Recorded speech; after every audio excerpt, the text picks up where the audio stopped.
rendre obligatoire la vaccination contre le Covid-19, un ultime recours pour l'OMS en Europe, qui souligne aussi que les enfants sont la classe d'âge la plus touchée.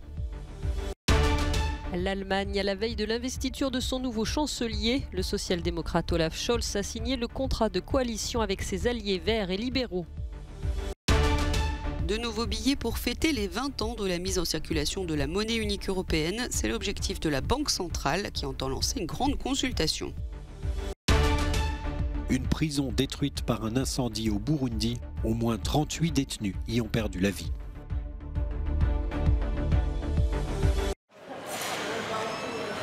Malgré la forte reprise de l'épidémie de Covid-19, la vaccination obligatoire doit rester un ultime recours. C'est le message délivré par la branche Europe de l'Organisation mondiale de la santé. La mesure déjà prise par l'Autriche est envisagée par certains pays européens comme l'Allemagne. Mais selon l'OMS, ce qui est acceptable dans une société n'est pas efficace ou acceptable dans une autre.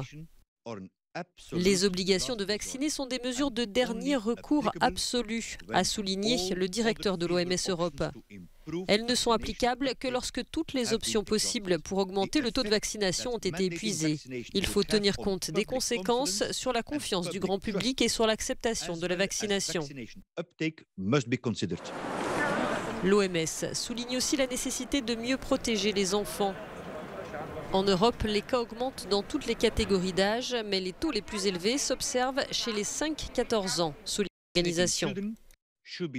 Dans le cadre des mesures de protection scolaire, la vaccination des plus jeunes enfants permet non seulement de réduire leur rôle dans la transmission du Covid-19, mais aussi de les protéger de la gravité pédiatrique, qu'elle soit associée à un long Covid ou à des syndromes inflammatoires multisystémiques.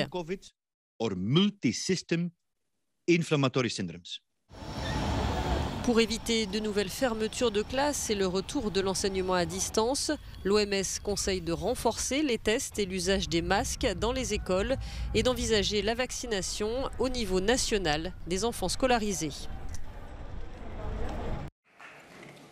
À la veille de sa désignation officielle au poste de chancelier, le successeur d'Angela Merkel, le social-démocrate Olaf Scholz, a signé le contrat de coalition avec ses partenaires, les Verts et les libéraux.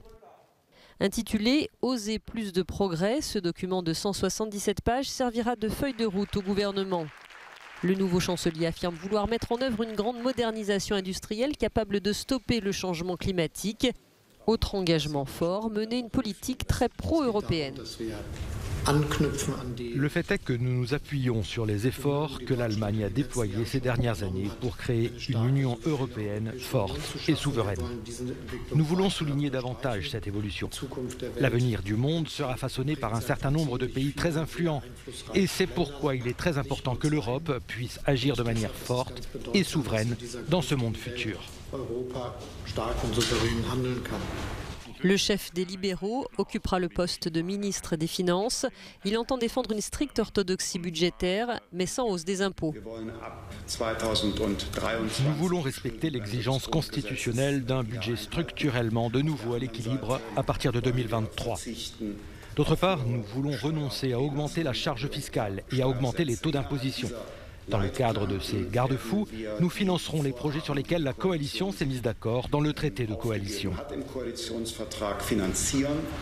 Issu d'une coalition inédite, le nouveau gouvernement de centre-gauche s'inscrit néanmoins dans une certaine continuité avec la politique d'Angela Merkel.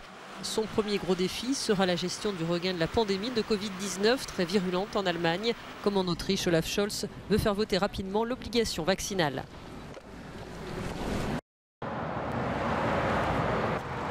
C'est l'une des nombreuses arrestations non loin de la frontière avec le Bélarus. La police polonaise inspecte des véhicules à la recherche d'exilés qui sont parvenus à passer entre les mailles du filet. Ce jour-là, ils ont découvert et interpellé une dizaine de migrants dans plusieurs voitures immatriculées en Allemagne. Selon les autorités polonaises, 500 passeurs présumés ont été arrêtés en Pologne depuis le mois d'août dernier. Ceux qui s'engagent pour transporter ces personnes sont généralement des citoyens d'Ukraine et de Géorgie qui résident légalement ici en Pologne. Il y a aussi des gens qui ont des cartes de résidents allemands, principalement des Irakiens et des Syriens. Malheureusement, nous constatons aussi de plus en plus souvent l'implication de groupes criminels polonais et étrangers ici. Si certains migrants expriment leur volonté de rester en Pologne, d'autres essaient d'aller plus à l'ouest. Cet Irakien qui a traversé la frontière depuis le Bélarus et qui souhaite rester anonyme espère atteindre l'Allemagne. J'ai ma famille en Allemagne. Moi, je n'ai pas voulu ça. Je n'ai pas décidé de souffrir, de subir ce cauchemar. Mais c'était un danger pour ma vie de rester en Irak. Certains exilés donnent tout leur argent à des trafiquants et se retrouvent souvent pris au piège. D'autres tentent de faire le voyage seuls. D'autres encore organisent leur voyage avec l'aide de leur famille vivant déjà dans les pays de l'Union européenne. Witold Klaus, un avocat qui a travaillé avec des migrants, explique les risques que cela peut représenter de faire entrer quelqu'un illégalement dans l'Union européenne. C'est assez lourdement puni, jusqu'à 8 ans d'emprisonnement, car cela vise à sanctionner les groupes criminels de passeurs organisés. Mais il y a aussi certainement des familles qui recherchent leurs proches qui se sont perdus dans la forêt. Le nombre de passages à la frontière entre la Pologne et le Bélarus continue de diminuer. Mais les militants qui aident les migrants du côté polonais affirment que de nombreux exilés se cachent encore dans les forêts polonaises et que de nombreuses familles recherchent leurs proches portés disparus dans l'est de l'Union européenne. Selon le gouvernement polonais, la construction de sa clôture prévue le long de la frontière bélarusse va bientôt commencer.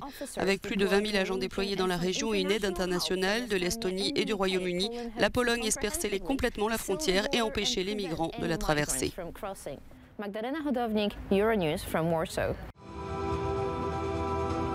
Une petite vidéo anniversaire pour les 20 ans de l'entrée en circulation de la monnaie unique européenne. Réunis pour la dernière fois de l'année, les ministres des Finances de la zone euro ont pris un peu d'avance avec cette cérémonie anniversaire et la photo de famille qui va avec.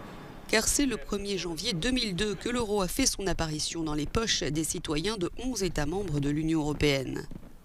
Aujourd'hui, ces billets de banque et la monnaie sonnante et trébuchante qui les accompagnent font partie du quotidien d'environ 340 millions de personnes dans 19 des 27 pays de l'Union européenne. Pour l'occasion, la Banque centrale va lancer une consultation. Christine Lagarde, présidente de la BCE, a dit qu'il était temps de revoir l'apparence de nos billets de banque afin que les Européens de tous âges et de tous horizons puissent s'en sentir plus proches. Des artistes, scientifiques, historiens, designers ou autres seront consultés. Un groupe de conseil qui ne sera appelé qu'à choisir les grands thèmes qui serviront à illustrer les nouveaux billets. Ensuite, une consultation publique sera lancée, puis un concours de dessin ouvert au grand public. Mais bon, le changement ne sera pas pour tout de suite. La décision finale est attendue pour 2024. La Nouvelle-Calédonie doit se prononcer à nouveau sur son indépendance. Un référendum aura lieu pour la 3e fois ce dimanche sur cet archipel français du bout du monde, au large de l'Australie. Longtemps épargnés par la pandémie, les quelques 200 000 habitants ont finalement dû se confiner début septembre. Les partisans de l'indépendance estiment que la campagne ne s'est pas déroulée dans des conditions normales et ont donc décidé de ne pas prendre part au vote, de quoi satisfaire les loyalistes. Je considère que finalement la non-participation des indépendantistes est plutôt un signe encourageant. C'est une volonté pour eux de contourner l'obstacle, mais sans que ce soit de manière violente. Et c'est de bon augure pour la suite, pour que des discussions puissent se tenir malgré tout dans un climat apaisé. Deux référendums en 2018 et 2020 ont déjà eu lieu. À chaque fois, le non à l'autonomie l'a emporté, mais seulement d'une courte tête l'an passé. Les pro-indépendance avaient donc espoir de renverser la vapeur, mais des brouilles politiques ont eu raison de leurs ambitions. Leur boycott de la consultation est le résultat, selon eux, du mépris de Paris envers le peuple autochtone kanak.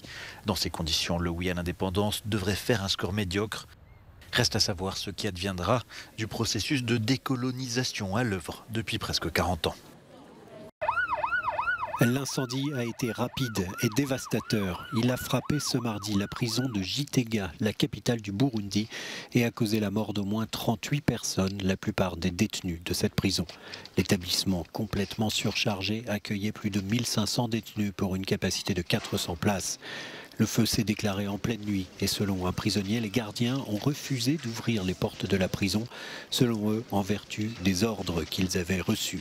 Pour ne rien arranger, le premier véhicule de pompiers serait arrivé sur place 2 heures après le début de l'incendie. Pour Noël, le gouvernement du Pays de Galles veut placer un sapin au pied du sapin. À partir de 2022, chaque foyer du pays va recevoir gratuitement un arbre qu'il pourra choisir de planter dans son jardin ou de céder aux forêts du pays. Une mesure qui s'inscrit dans le cadre du programme climatique gallois qui prévoit de planter près de 43 000 hectares de forêt d'ici 2030 soit l'équivalent de 20 000 terrains de football.